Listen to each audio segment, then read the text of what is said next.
Story on pretty much every single front page this Tuesday. Yep. The Guardian leads with the manhunt for Gaddafi, Independent Gaddafi on the brink as rebels surround Tripoli.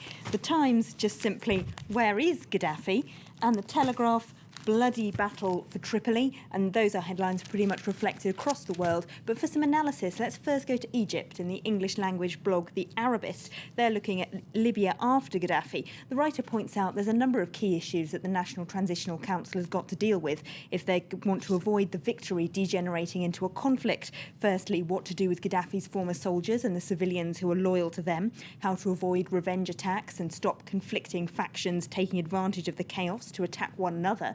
Then there's the question of how much external influence there'll be in any new government. NATO influence has, of course, been vital in winning the conflict over Gaddafi, but now the writer is afraid the country's oil wealth could attract too much Western interference in any new government.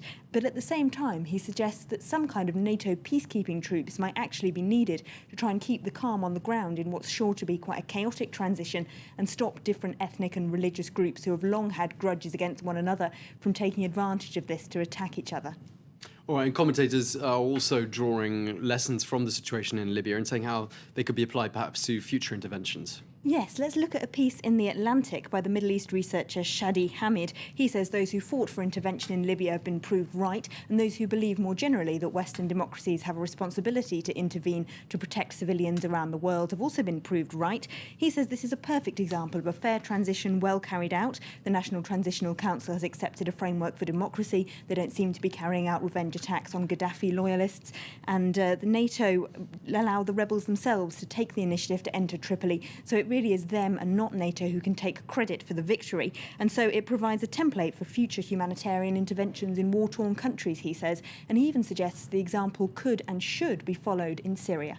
But The Guardian is saying not so fast. Perhaps that example wouldn't hold up necessarily everywhere. No, their Middle East commentator Brian Whitaker says Bashar al-Assad will not be losing sleep over this. He says it's nearly impossible NATO will intervene in strategically important Syria, which still has powerful friends. He says for Arab rulers, Gaddafi was a troublesome eccentric who had insulted most of them at some point in the past, and they won't lament his passing.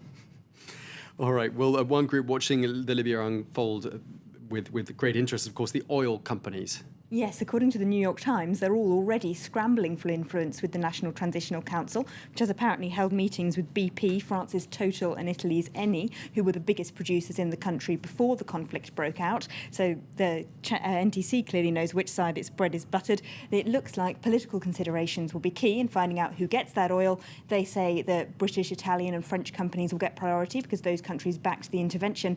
Brazilian, Russian and Chinese ones, though, will probably lose out.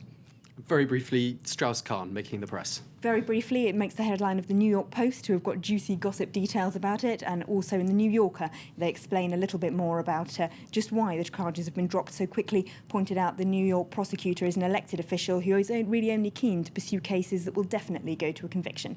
All right, Elena Casas, thank you very much indeed for bringing us up to date.